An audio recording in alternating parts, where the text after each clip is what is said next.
Patrice Emery Lumumba, le tout premier ministre de la République démocratique du Congo, de loin le prédécesseur de Matata Mponyo, disait déjà dans les temps que l'histoire du Congo ne s'écrira ni à Washington, ni à Bruxelles, moins encore à Paris, mais l'histoire du Congo s'écrira bel et bien ici en République démocratique du Congo et par les Congolais. Mesdames et messieurs, bonsoir et bienvenue dans votre émission Mémoire d'un peuple que vous suivez sous les antennes de la RTNC de développement qui retrace les grandes lignes de l'histoire politique, économique, religieuse, sociale et culturelle de la République démocratique du Congo, de l'Afrique et du monde. La continuité de l'œuvre historique de Fumu Kimbangu par Fumu Kusu, tel est le thème que nous avons retenu aujourd'hui pour vous dans votre émission que vous aimez bien, parce que il faut dire que cette illustre personnalité du continent africain, Fumu Simon Fumu Kimbangu, voulais-je dire, est celui qui doit rester et restera encore dans la mémoire collective par rapport à ce qu'il a eu à faire comme œuvre sur cette terre. Mais il faut dire que son œuvre historique n'est pas restée comme ça, elle est en train d'être continuée par quelqu'un qui s'est fait appeler Fumu Kusu. Mesdames et messieurs, j'ai le plaisir de recevoir pour vous, vous l'avez deviné, Fumu Kusu Nzalapanda Nangola Ne Songianzila. Il est le chef spirituel du temple Vuvamu, du centre Vuvamu, et c'est lui qui est notre invité ce soir dans votre émission, comme vous l'aimez bien. Fumu Kusu, bonsoir. Mbote mingi ndeko elenga mpela elongo pena bandeko balandi banso na bisika bi bazwami eza esengo mingi na pokwa lelo kasi esengo koleka makasi ya koloba Fumu Kimbangu. Fumu Kimbangu. Alors, il faut dire, merci à Fumu Kusu, je le disais tantôt, avec vous, même à Munich quand j'appelle, je dis que Fumu Kusu, on doit faire ça, ça, ça. Vous êtes toujours prêts, donc c'est aussi un modèle de leadership qu'il faut, surtout en Afrique, même au Congo. C'est là qu'ils sont toujours prêts, pas à être servis, mais à servir toujours les autres. Donc soyez remerciés pour cela. Matando mingi kozalaka lokola bongo pamba te balevandi kuna na esika na yango kasi akopona oyo akosalela ete waza na posa mai ya komela oyo kuna ya kosokola pe ya kosalela misala ebele akomitika pona bato baso. Alors, mesdames et messieurs, je vous ai toujours dit que Fumu Kusu se déplace toujours royalement parce que c'est un Fumu et aujourd'hui il est accompagné de Koko Lobola que nous saluons et qui est toujours là en train de faire son travail. À côté de Fumu Kusu, en même temps, en train d'entrer dans le secret du roi pour la formation. Mais il faut dire aussi que Koko Mayunga, il est aujourd'hui dans la délégation également, nous le saluons aussi. Et voilà. Alors, avec vous, Fumu Kusu, il faut toujours toute cette digression. La question d'habit revient toutes les fois. Je vous ai posé cette question et vous y avez répondu. Mais pour aujourd'hui, je reviens sur la langue. Non seulement, je ne pose pas la question, non seulement pourquoi vous ne parlerez pas les langues étrangères, en l'occurrence le français, mais je pose la question, est-ce que vous connaissez les français? Et après, je vais poser la question, pourquoi vous ne la parlez pas? Cette langue française. Soki biyano nazako yano lezo bala na tena maloba to mituna yo zako tunanga wano lobite na yo kite soki na yano libiyano oyo ekoki elinkoloba na yoki e soki na yoki elinkoloba na yebi embala mususu na komiku misate kasi na yebi mbala mususu koleka kute bele ya bayindo bazolo bango po bayebi yango te. Bon, nous sommes une télévision démocratique, laissez-moi dire ça. C'est pourquoi Fumu, on ne sait plus parfois. On accepte que les choses soient telles qu'elles sont. Le cahier de charge de cette émission, il est ce qu'il est, mais vous répondez en français. Donc, mesdames et messieurs, je vous dis tout de suite que Fumu Kusu sait très bien parler français. Et même plus que certains licenciés en français linguistique. Mais pour des raisons que je pose maintenant la question, pourquoi vous ne parlez pas français, Fumu Kusu? Qui vous a interdit de parler français? Yambona nunaza moyindo. Ngana ye tumba ya kopesa lokumu ya moyindo. Yosio yokali bataleli kokoriko. Te, ate bazalaka na soso esika moko. Ayebike wana monoko ya basoso. yango nde epesaka lokumu na soso ye aza ne libata soki aza soso atikala soso soki aza libata atikala libata na lolenge wana ngai na ye nabundela bayindo mpona lokumu na bango mosala oyo nazwi yango nde ezopekisa ngai na ntango naza kolinga kolakisa bato mayeba basengeli koyeba nalobela bango na minoko bapaya. Alors, je vous prends au mot, Fumukusu, c'est important.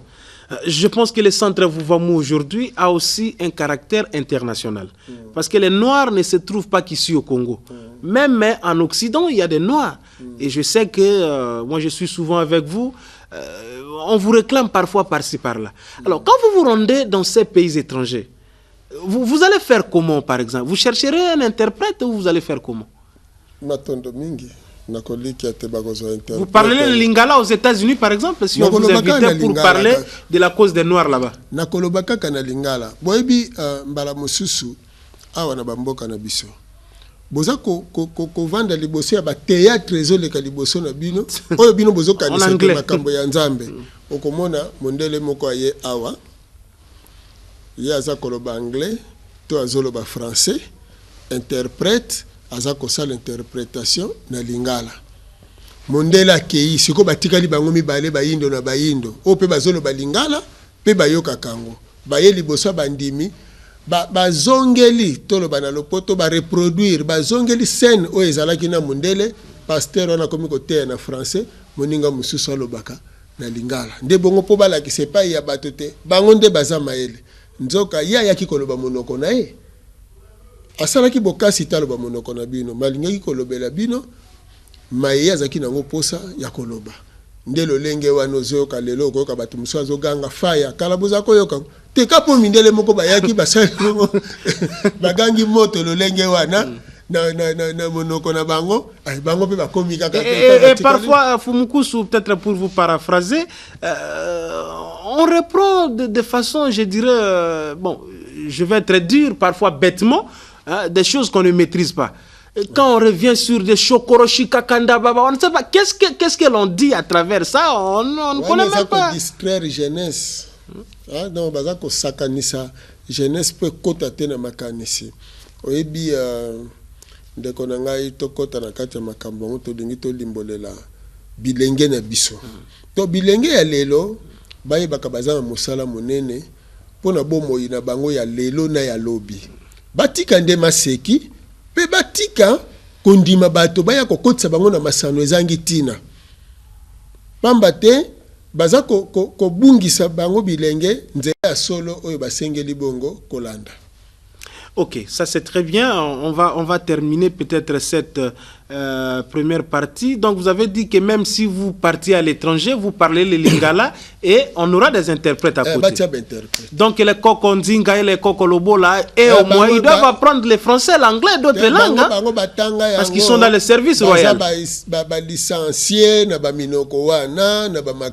Donc ce sont eux qui vous interpréteront si jamais ceci arrivait. Moi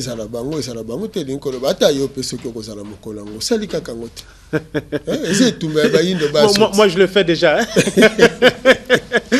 D'accord.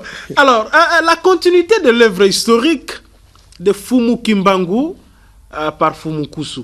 Je voudrais d'abord ici, Fumukusu, que vous puissiez rafraîchir la mémoire de tous ceux qui nous suivent. Sur quoi reposait essentiellement l'œuvre historique de Fumu Kimbangu? Masolo to sango ya yaki nango pamba te tango zoloba historique bozolo bela mingi masolo ya maleka ki na tango na nzoka mission nde mosala oyo ya yelaki nde kozala na tina makasi pamba te ebele ba ebite pona nini Fumu Kimbangu yaki yango wana tozongela katango nyoso bato bazala na bososo.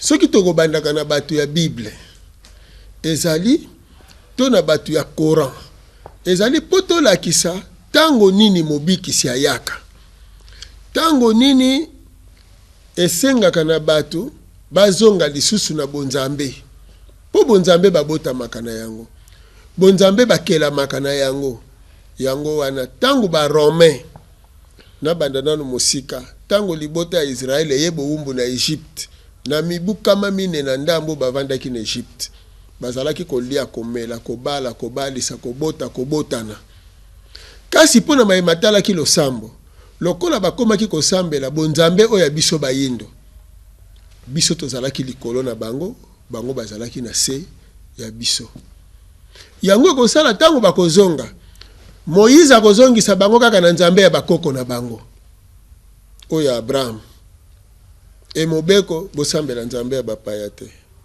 nde bongo lolenge wana tangu ba Rome bakoya kokonza lisusu Israël bayeli bango susu makambo ya banzambe na bango ya ba Grek na ba Rome Yesu akoya ndi akozongisa bango lisusu na bokonzi ya David oyo ezalaka kala botala kokabwana ya entaka ya bambula oyo ezali kobanda na Yesu te na David kasi balobi akovanda na ngbende ya bokonzi ya koko na ye David elinko loba azongisa bango na nzambe ya Abraham ya Isaac pe ya Jacob lokola ndenge Moïse azongisaki bango po ba Rome bayaki tangu ba chrétien bakei na ba juif epai ya barabe po bakende koteya religion chrétienne epai ya barabe ndeko ya Mahome po ete azongisa bango na nzambe ya Abraham na ya Ismael oyo amonanaki na Agar lolenge wana tango mindele bakoye epai na biso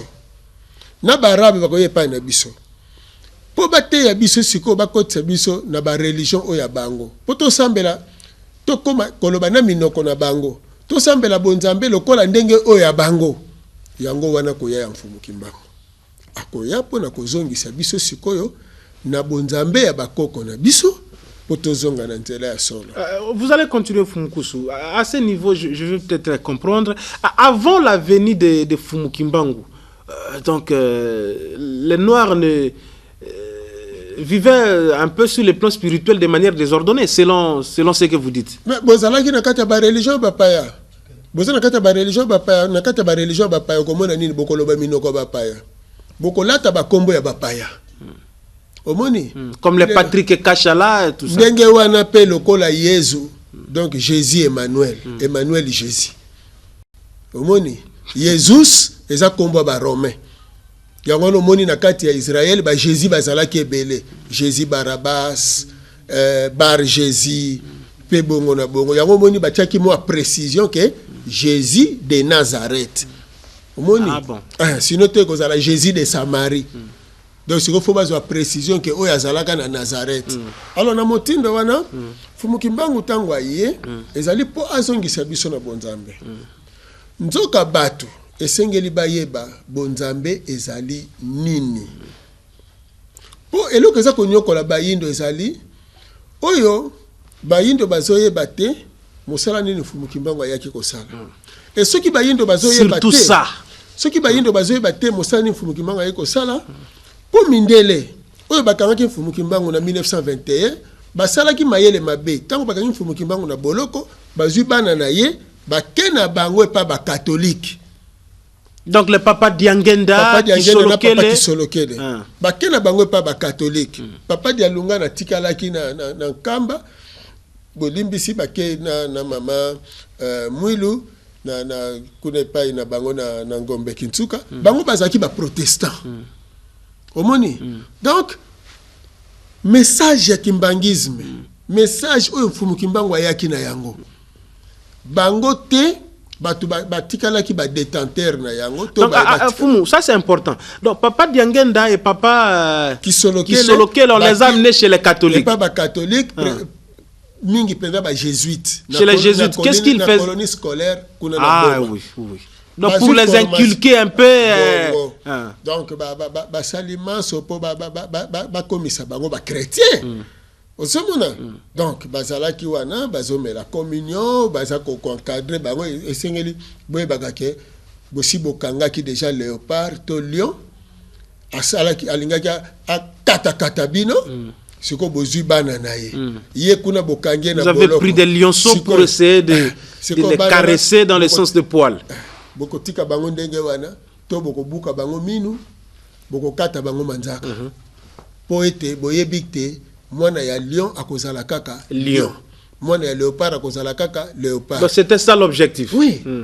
nde tina ezalaki wana bayebaki te ekozala ndenge wana nde bongo bazwi bango bati bango meme na administration ya bango ya babelge okomona kaka papa Kisolokele papa Diangenda baza kaka pene na bango ti ntango tokomaki na eleko ya indépendance ya kosenga indépendance vers les années 60 hein? Wana 59 oui. 54 56 parce que Mfumukimbangu azongi na 1951 oui wana nde azongi na mokili modimo nde na yango bato basengeli koyeba boye bakatéchiste bazalaki ebele bapaster bazalaki ebele tolo bata badiacre banani ya bayindo bazalaki ebele Mfumukimbangu oyo na ntango nano atelemi te azalaki moto ya kotungisama te to moto mindele basengelaki kotungisa kasi ntango atelemi po ateya sango ya lobiko ya bayindo mindele bayaka mbala moko kokanga ye te kasi balukaki bayeba nini ezali ntango bayoki sango ete na nkamba kuna mutu moko atelemi kuna kombo na ye Kimbangu aza kobikisa bato bazobela babokono okufi miso komona bakufi matoyi baza koyoka il a même ressuscité certains bibembe kosekwisa bakoka kotelemisa alors ntango bayoki sango ya lolenge wana bahopito etikali lisusu na bato te bato misala bakimi mindele bakendeki na nkamba kosala banquete pour s'enquérir de la réalité bayeba eza penza ya nini etango sikoyo bamoni maye wana mazalaki kosalema bayoki sikoyo sango oyo Mfumukimbangu akomaki koteya ndo moni sika basalaki makita po bakanga ye asalaki kaka sanza misato. Donc Fumukusu, comme pour dire que les blancs, enfin les colonisateurs, quand ils se sont rendus en Kamba pour vérifier les faits, ils ont vu que ce qu'ils entendaient, c'était la réalité. C'était vrai. Alors désormais, c'était parti pour chercher quel mécanisme éliminer Fumukimbangu. Wana siko ba comprendre que azo souke la kaka na miracle te, maza na message. Omoni. Alors, bayebaki na el spirituel tango nini moyindo mobikisi na ye akobotama yango wana na bane kobanda na année 1887 88 89 ti na 90 babwakaki malade ya maba lepre babwaki maladie du sommeil maladie ya makwanza bazobenga tango wana kibalala po ekende koboma mwana wana po bayebaki étoile wana kasi nzoka tata mokeli esengelaki abatela Fumukimbangu oyo ayaki pona kobikisa biso bayindo mindele bayebaki pamba te masolo lokola bino ngonga ezalaka muke na 1917 déjà na Fatima esika Jean Sainte na lisi bazaki bamonaki vision ya Marie ayebisaki bango ke tosi tokomi pene po ete botika bato wana to solo lango na mbala sima po to kolakisa bino na ba prophétie mususu bato bayebite bazotanga kaka Bible tika batanga pona kotanga mundele tango asosoli siko Mfumukimbangu asosoli message ya Mfumukimbangu alobi soki botiki mutoyo yende wana mobikisi ya bayindo oyo ndelo lenge wana moni sikoyo babandi koluka bakanga ye lokola azalaki komona na te nde bakomi kotumba bamboka kokanga batu bikangela nde Mfumukimbangu ayaki komitika pamba te amonaki te lolenge baza kotumba bamboka kokanga batu koboma ekozala mabe mingi ndake komitika. Bon, il est allé se laisser, hein. Je voulais plutôt dire que Fumukusu, c'est pas chez nous seulement. À la télévision, tout est calculé. Et l'émission Mémoire d'un peuple a le plus grand format de la télévision, c'est-à-dire 26 x D, c'est 52 minutes. C'est ici où nous parlons de tout ce qu'il faut par rapport à Fumukimbangu. Alors, les colonisateurs arrivent, finalement, avec tout ce qui se faisait, on a brûlé les villages, par-ci, par-là, il y avait des victimes. Alors, Fumukusu s'est livré. Fumukimbangu, hein, votre prédécesseur, Fumukimbangu s'est livré lui-même. C'est comme ça qu'il faut comprendre cela. Wow. Alors, sur le plan du faux droit des colonisateurs, laissez-moi appeler ça comme ça, quelles ont été les infractions qui ont été formulées pour qu'on arrête Fumukimbangu? Ok, pour na bango, balobi a interprété Bible na lolenge na ye. L'interprétation de la Bible à sa manière. Ndenge wana. Amitiaki mobikisi ya bayindo. Les sauveurs des noirs. Rédempteur pe sauveur ya race noire. Pe ayebisi bayindo ete religion ya sika ezoya bayindo basengeli basambela nzambe na bango. Wana nde infraction oyo bakanga kena yango. Alors suite à l'infraction wana siko condamnation ezosenga nini?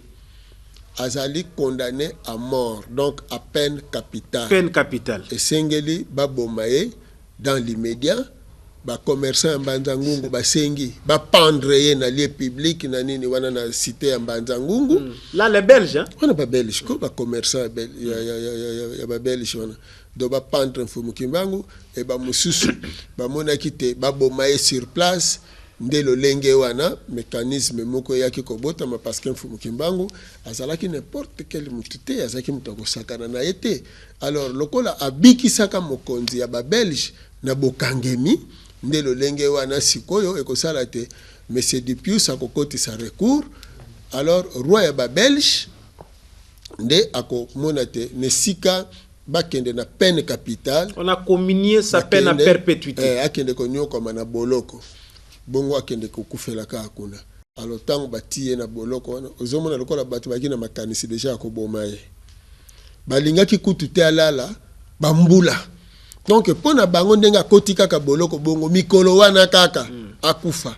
La même nuit même hein. Ndengo wana babandi ko nyokola nzoto na ye ba tongi libulu ya mai ya 1 mètre carré bako tondisa mai ya mungu bako beta ye fimbu tongo midi pokwa. Nzoto nyoso bapota na bapota bake bazindisie na kati kuna. Donc Mukimbangu est arrêté, il est envoyé dans quelle prison? C'était où? Ici au Congo, c'est où? Batinda ki na Katanga, batinde na Katanga ke ko sala boloko kuna na Elizabeth ville tango wana lelo za Lubumbashi. Eza pasi. Alors vous dites qu'il a subi des souffrances, Simon Kimbangu. On les tabassait, tout ça. Soko le bi ba tabassé. Batu bako zongo muke. Mais zongo ke ba torturer. On les torturait, voilà. Au moins ni po a renoncer. Mais nzoka pona ye ezalaki bongo. Mosuni wana banyoko lango. Po ete ye atika la molongi. Pona pasi ya bayinda. Ok, d'accord. C'est presque la même formule, oui, avec Jésus. Hein, oui. Ezana tina esika wana. Pambate bayindo lelo. Bazana likambo munene. Moko na moko azolanda biso. Amituna. Mfumukimbangu pasi oya yoka kiwana. Mibutuku misato na boloko. Ti bazo beta ye. Ti bazo nyokola ye. Ti basala ki nyonso wana. Eske ezalaki po abotoli mwasi ya mutu. Po ezalaki bana neba ke koyiba biloko abatu. Ke bakangi ye tata. To ezalaki po aye na sango ete bayindo balongwa na boumbu. Bon, soki eza bongo ke anyoko mi pona bino bayindo. Lelo kaka sango oyo ya ye ekomisi bino lelo bomi benga te lelo Congo ezali état indépendant. Est-ce que yonde kozolanda? Opesa Mfumukimbangu merci. Ne bonga ozanango. Na liberté ozanango lelo ko kota Gombe, obimi.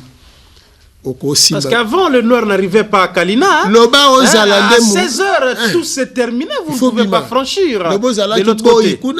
Si tu étais domestique, voilà, d'identification. Carte d'accès. Ce qui est alité au kokota te soukanarai. Ozomona, mais lelo bozokota. Mbongo, yoko simba $500 ko zulango kutuwa. Deso ko simba ko kangayo. Même au kuti $1000 na mabele okolokota note parce que yebika bona ko justifier ndenge ni. Et je vais même aller utiliser ça où? Parce que où vous irez on vous arrêtera.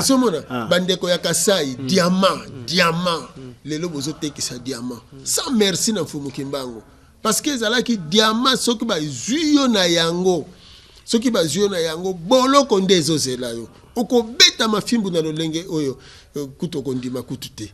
Mais lelo batu bazotonga bandako ya minene baza kotambola na mituka kitoko babosani Mfumukimbangu. Mais quand vous dites même vous-même aussi hein, vous avez des véhicules assez chers là hein, je vis il y a votre... Il y a votre Jaguar là, ça coûte beaucoup.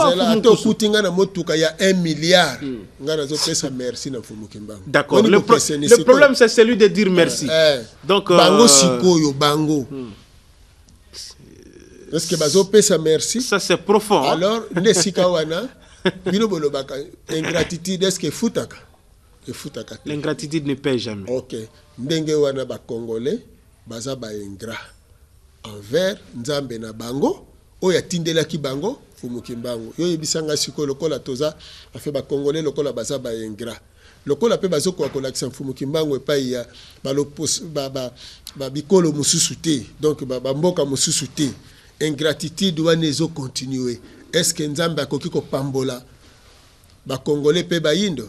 Ti akopambola bango te po baza ba ingrat.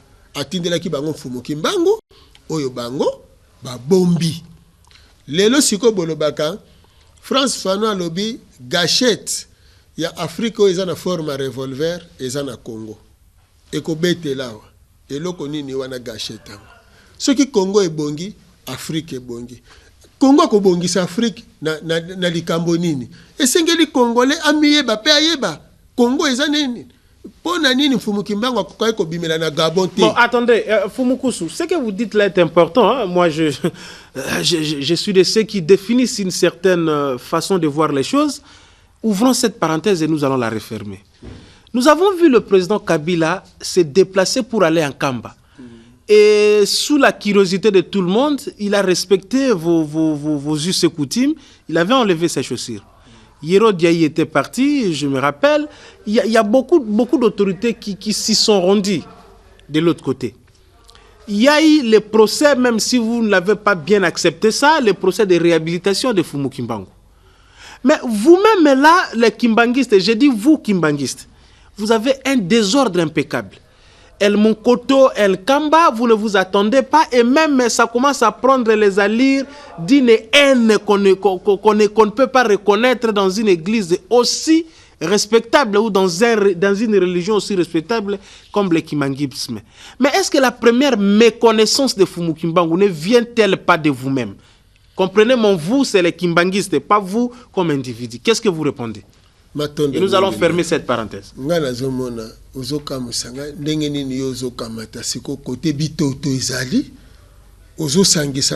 Place spéciale. Les bitoto, c'est où? Oui, je connais. Ok. Bien que c'est moi qui pose les questions. Oui, Fumukusu. Bogoyala makambo ba déontologie ya batu wana te. Faut bolinga ka pe bino bokelaka ya bino. Ezaka ka teke bokopia ka bango. On ne copie pas. Avec vous on échange. On échange en cause. Oui. Pour ba tozo sunga ba téléspectateurs. C'est pourquoi on est assis dans ce salon là, on se parle calmement. Est-ce que Ngembo azandeke? Il n'est ni animal ni oiseau, il a une forme compliquée. Qui sont les Ngembo? OK. Nazako ya osio yoka chrétien musulman. Ou musulman chrétien. Musulman chrétien, to musulman bouddhiste, to chrétien bouddhiste, pourquoi chrétien kimbangiste azala? Pona nini chrétien kimbangiste azala? Ndesika makambo ebebeli yangwana. Alors, mais il faut comprendre les Fumudiangenda, tout ça, ils ont été formés à l'école des jésuites. Ils ne pouvaient que Yangowana, mais ceux qui bazala qui formé l'école des jésuites. Awana yaka na buku oyo. Eza ya kimbangiste, ya église kimbangiste. Esengeli bosala bokesenisa, hein? Église kimbangiste na religion kimbangiste. Tout ça qu'on insiste place wana. Ba président tango bazokende na Nkamba. Bazalaki bazana posa bakende balakisa bango Fumu Kimbangu. Kasi balakisa bango te église ya Yesu. Moni église ya Yesu eza église catholique oye boti protestant et boti ba adventiste, ba témoin de Jéhovah, toutes les églises dites de réveil. Mais religion kimbangiste nde yango wana œuvre oyo tozana yango lelo. Lelo na kobanza awa busibo tangela ki bandeko na kobanza na mikolele kaki balobi ke le kimbangisme n'est pas une petite religion. C'est une grande religion au même titre que l'islam, le judaïsme et le bouddhisme. Hein? Cette Bible que vous lisez n'est pas la vôtre. Pourquoi l'église kimbangiste a tangué la bateau? Vente exclusive en Afrique. Voilà. Donc, vous m'avez amené un document comme ça. Hein? Oui, il y a la Bible. Aussi longtemps qu'Afrique. Donc, les papas d'Yangenda se sont égarés. Hein? Moi, je. Voilà, Nazolo Bango. Omoni, Nasenga mingi na bandeko église kimbangiste. To vanda to solo la masolo oyo. Nazako saluer mémoire ya kozonga ya papa Luntadila ndala zafwa. On a regretté makasi que il est rentré où? Azongi na mokila molimo. Ah oui. Omoni papa Luntadila oyo apesa kombo ya église kimbangiste. Pe trinité ezaki kaka yepe mutapesa kiyango.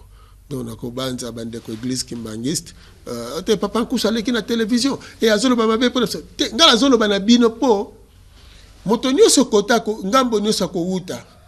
Ce qui a eu vision fumu kimbangu tango akoya mutu nusa kotuna bakolakise wapi église kimbangiste mais tango akokoma na église kimbangiste oliba pesa ye fumu kimbangu oliba lakisa ye fumu kimbangu bakomo lakise susu Jésus alors que ba jésuite bango ba bebi sinano ba papa diangenda et église catholique yango na ba protestant bango église protestante bango mibale batu bakanga mfumu kimbangu wana. Donc au nom de Jésus ne mfumu kimbangu akanga melaki asali ba boloko tiake ko mibutu ko misato elelo bakopesa susu lokumu na nini na religion to na église. D'accord, ça c'est profond. Nous allons évoluer. Mesdames et messieurs, je rappelle que vous êtes à l'émission Mémoire d'un peuple qui reçoit pour vous Fumunkusu, il est le chef spirituel du centre Vuvamu Vutuka, Vanampambu ou Vidila. C'est ça ce qui signifie Vuvamu, mesdames et messieurs,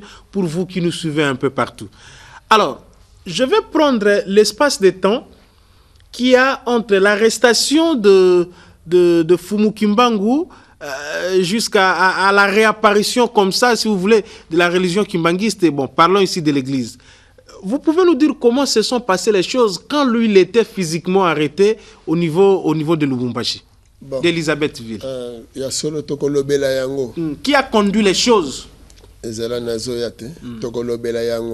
Mais toko risque kolandela ngonga toloba te mission mfumu kimbangu pe azokumba bayindo wapi kastika toloba te tan mfumu kimbangu akangami. Oui, d'accord. Bangunza bangunza sikoyo les ngunza les anciens bon bangunza ezali ba oyo bazo yamba molimo baza koteya sango pe qui propage les donc le quoi continuité voilà. ya misala wana do bangunza wana. Vous êtes ngunza?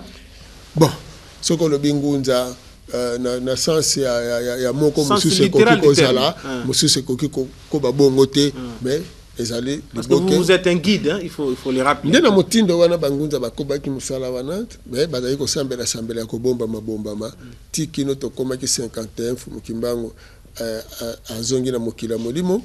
Bon nako kende ko lela na ye nde siko moni siko esenga kite el politique tongamba politique e ya siko nde bomoni siko ko botama ya baba ko wana na ba parti mususu oye ko botama na RDC pamba te soki mutuminda ko kota na ele ya politique te e ko salela e pasi po politique ya ngona nde bokondi religion siko nde bonzambe to bandela ngondo ko la bongo nde lo sambo siko esengeli ko balisa lo sambo na politique nde ngona kingunza oyo ezalaki lo sambo na lolenge oyo mfumu kimbango yake na yango nde sengela ke balana na politique. Tango sikoyo emeti ya 4 janvier ye. Po bato sengeli bayeba. Ici à Limika, à la place Limika. Stade te 4 janvier salema na victoire. Po bazwaka esika wana ya Imka 4 janvier ba pesi yango 4 po meeting ya Kasavubu elingaki ezale la place wana. Yango wana. Mais désordre. Et vous l'avez dit autrefois que vous regrettez qu'on donne cet endroit le nom de place des artistes à la place Victoire wana. Donc écoute ata mukena sepela kate ndenge na zabwe. Place wana sengele ezala kaka place Victoire de l'Indépendance to place de l'Indépendance. Olie bacha place de l'Indépendance na Gombe. Kuna na Gombe loko moko elekate. Kuna mindele bakimaki na bango bazui ba hors bord na bango ba ke Brazzaville.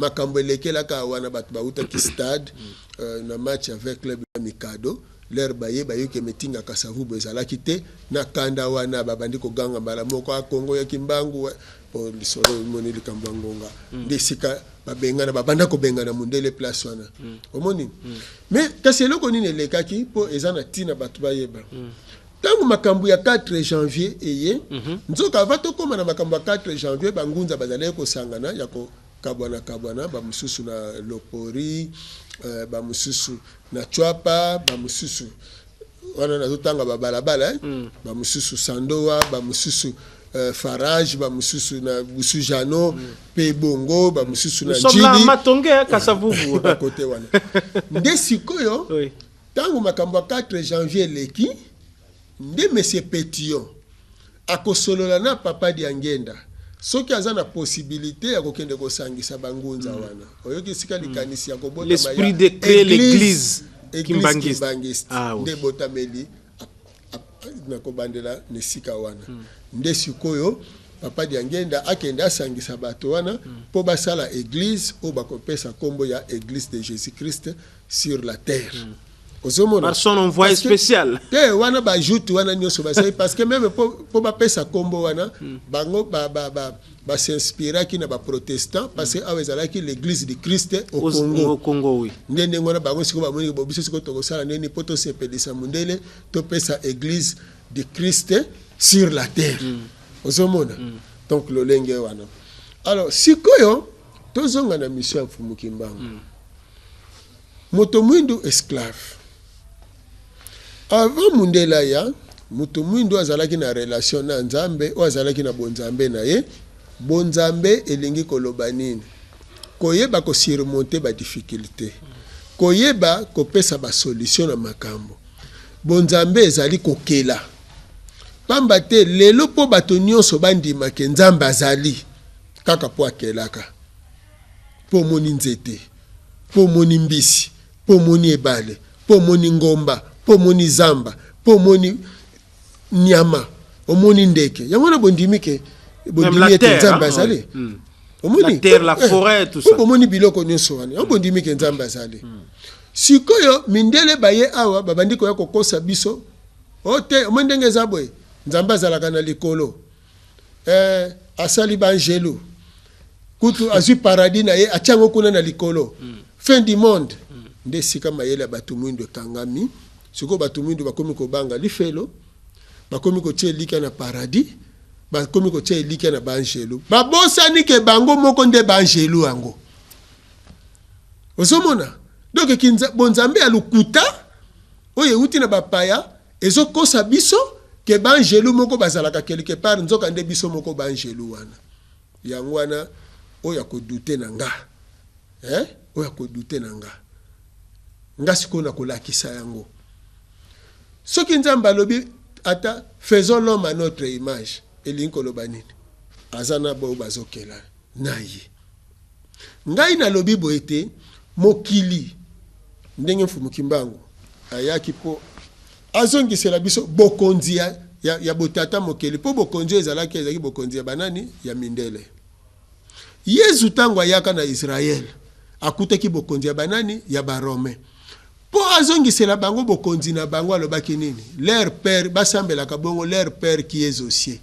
que son nom soit sanctifié que son règne vienne donc bokonzi na ye eya volonté na ye esalema na sendenge salemaka na likolo wala zambeli Nzambe na bango par notre père hein leur père ya bango po lokola za ya bango yango moni tina lelo aza ko maintenir biso na boumbu bao basambeli Nzambe ya ba chrétien pe ya ba musulman bazomona te lelo bayindo baza ba esclave maître ale dendo esclave ale kisuka maître ale ngulu esclave ale makoso maître alate nzuluki esclave akekolokota na tombola ya ba mituka na tombola ya bilamba na tombola ya bilokos donc siko boza basemba bilokota siko po bolongwa na eta wana ya ona lobi boete mokile kelamaki na banani banjelu wana donc ba esprit parce que angelus ezali biloko ebengeli ya ba grec na ba rome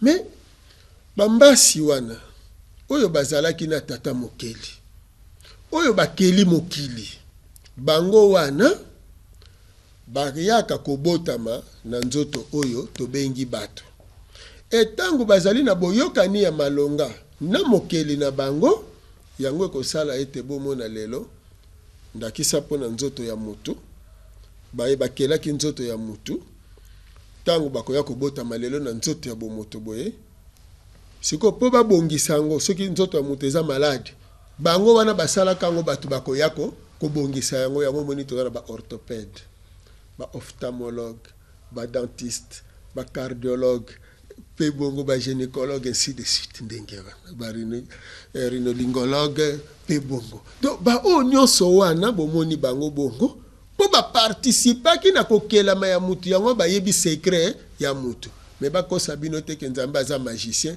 nzete ezali nyama ezali ti bakelaka yango no moni eza na ba mécanisme eza na ba squelette na kati eza na ba michopo eza na ba mitema pamba te ezali ba mécanisme ça pour mutu à vivre mais Fumukusu, tous ces raisonnements risquent de donner raison à ceux qui pensent que vous êtes un mystico-spirituel, tout ça. Et parfois, je reçois des appels, les gens qui me disent que vous êtes raciste. Qu'est-ce que vous pouvez répondre rapidement à ces gens-là? Est-ce que vous êtes un mystique et tout ça? Loko na yesi koko koba musala ya 1921 yangwana na yeko tangisa bayindo basosola mokili bayebaka boye omoni Congo na Afrique bato bakotonga ngo eza bango yangwana to lobby bo changer système éducatif okobenga ngai raciste pour sosoli yo moko pe racisme ngoti c'est pas moi qui vous appelle hein? Je dis aux gens qui posent cette question voilà yebisa ndeko wana kaka soki abengi alobiki na moni papa Nkusu lokola za raciste le batende ko yaka to kutana pesa yenda kisa oyo ye soki akei ata na poto ata na Nicaragua ata na Japon kuna kutika ka ba japonais bango na ngambo yake ndeki soki amoni ndeko ne ya moyindo akolekisa ye to akopusa na pembeni ya ndeko wana po ete basolola po o wana kokani na ye alors yebisa ye abana kobokola basoso na mabata soki akomona ba mabata bakotikana po babanda kolanda basoso alors ce qui est à bongo kasinga na kobanza mesdames et messieurs Mukusu c'est vraiment un tout à la fois hein? Il vous renvoie dans des dimensions des choses très scientifiques mais pour lesquelles il n'a toujours pas voulu dire hein? Voyez l'exemple qu'il venait de donner. Oui Fumukusu yangwana na lobi ke sentiment o ekolata yo po pusa na pene ya ndeko no moyindo yango wana bonzambe mais mundela zokosa yo raciste to racisme nzoka yangwana ezosala ke bango basoya konyokola biso yango wana nazosenga boye na bayeba zoyoka ngai moto na moto azokamba ezala na politique ezala na religion ezala na science bandeko na ngai boya to vande sika moko bino bo voyage ka bokende ke poto boke komona poto bozo voyage boke komona azina Moyen-Orient mais siko yo bozo ya awa bozo kende kolula biloko ya baninga mususu mais awa esalema te pona nini awa esalema te awa pesengeli ko salema Congo azana posa distraction te bokota na bozino mfumu kimbangu po bososola ete tozali na ba capacité ya kosala nyonso bandeko bazosala pona ngai na lolenge oyo tata sungaki na moni pe bandeko mususu ndenge bazosala na moni ya extra te parce que loko esalisi bango o nyonso bazosala wana ezali mibeko mya bikela soki botangi yango bokomona nini mutu na kokela na ye a imitaka kaka o ezali naturel ozomona mutu azo imite o eza naturel bongo soki basali ndeke ba imitaki kaka soki basali mpunda pardon basali motuka ba imite kaka ozomona bongo siko pona nini biso tozokoma na ba niveau oyo wana ti hein tango nazonga na batike tozonga na bokoko na biso po mundela ye ko apprendre biso loko te asali kaka mayele mabe na bakombo omoni ngala tuni bandeko bavanda il a changé de nom ngala tuni siko na tuni bandeko na poto est-ce que bino si bomona korbo kuna onanuti. Mais ndenge nini ya pesa kombo ya corbeau ndeke o ya sepa na yete. Alors, mesdames et messieurs, Fumukoussou lui-même l'a toujours dit, hein, à la télévision c'est le temps, et avec lui, nous vous laissons toujours sur votre soif pour que qu'il revienne dans de prochaines fois continuer à vous parler de Fumu Kimbangu, de lui-même et des Noirs. Alors, nous avons encore 6 minutes, Fumukoussou. La jeunesse congolaise, a joué aussi un rôle à travers cette évolution des choses pour que nous arrivions là où nous sommes aujourd'hui. Est-ce que vous avez une interpellation à faire à la jeunesse avant que je vous redonne la parole pour conclure l'émission d'aujourd'hui? En tout cas, nous sommes la jeunesse congolaise.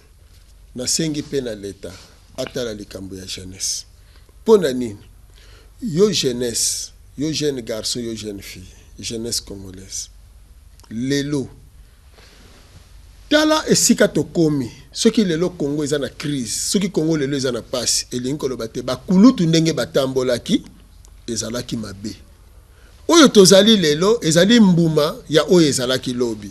Siko bolingi toko bakaka bongo yango na sengi na leta pe na bilenge. Bokeba na distraction ya masanga. Ya masanga. Ya ba mabine ezangi tina. Ya ba losambo ezangi tina. Bomi pesa mingi koluka valeur na bino. Omoni ngana utaki na mboka moko bapaya. Na mboka ana ya bapaya mingi penza na mboka ya barab. Na kuti babisika oyo batu bavandi. Bavandi. Bazolia. Me bazomela plus. Ba sucre, ba soda, bani natikali komona mulangi ya bière te.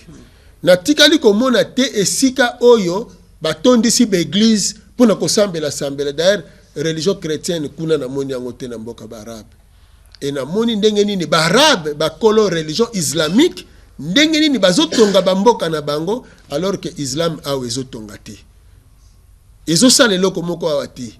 Christianisme ndenge ezotonga bamboka na bango kuna alors que christianisme a weche babilenge na biso na distraction.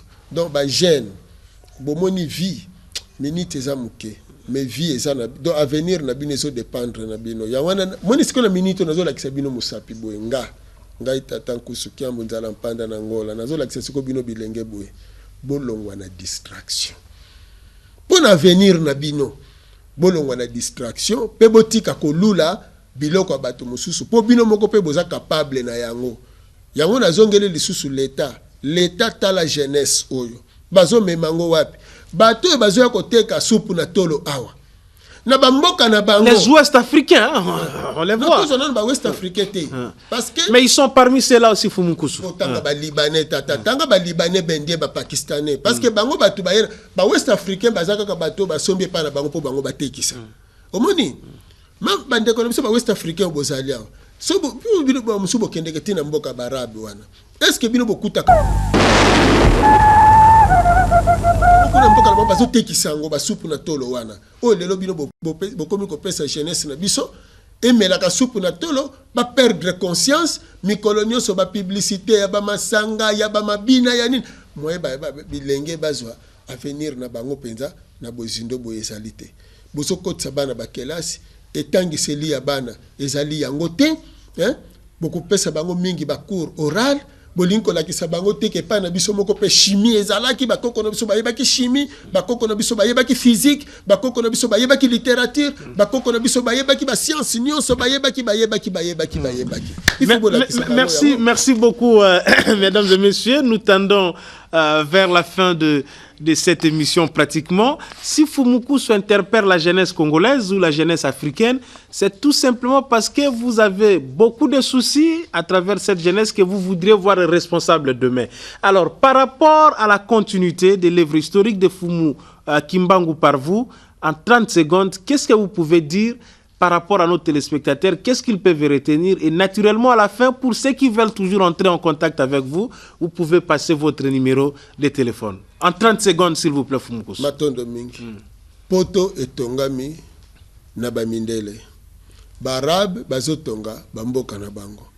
Asie ezotonga pe bamboka na yango. Donc bazokolisa technologie na bango. Bino pe jeunesse congolaise. Soki bolingi lobi babanga bino bamonela biso te ndenge bazomonela biso lelo na bapaya. Alors jeunesse congolaise changer direction. Bolanda Fumu Kimbangu na bozindo. Boya to solo la pamba te na yaka na télévision. Bele bakoloba kaka na ye na attaque. Awa na yaka na ye na likwangola na ngai. Mais Milona nde boya.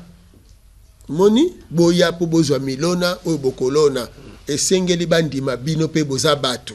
Nde bongo oya lingi ko benga biso, akobenga biso na numéro na biso 099 99 36 611 09999 36 611 soko bengi ozubiso soki mindele bazokumisa Yesu barabe bazokumisa Mahomet ba oriento kuna bazokumisa Bouddha biso pe bayindo tozali na devoir na obligation ya kukumisa Fumu Kimbangu. Alors, mesdames et messieurs, ça a toujours été un plaisir pour nous dans cette émission Mémoire d'un peuple de recevoir Fumu Kusu, qui est revenu aujourd'hui autour du thème sur la continuité de l'œuvre historique de Fumu Kimbangu par lui-même, c'est-à-dire par Fumu Kusu. Merci à vous tous qui nous avez suivis. Fumu Kusu est ouvert, vous pouvez l'appeler, vous pouvez échanger, peut-être beaucoup plus d'approfondissement. Vous allez parler avec lui. Merci à la grande équipe technique, Yashora, Kachala. Merci à Coco Mayunga et Coco Lobola qui ont accompagné Fumu Kusu. Mesdames et messieurs, j'ai toujours dit, Mémoire d'un peuple, c'est la recherche et l'originalité. Fumu Kusu, merci d'avoir été notre invité et merci de nous avoir suivis et à la prochaine. Merci beaucoup.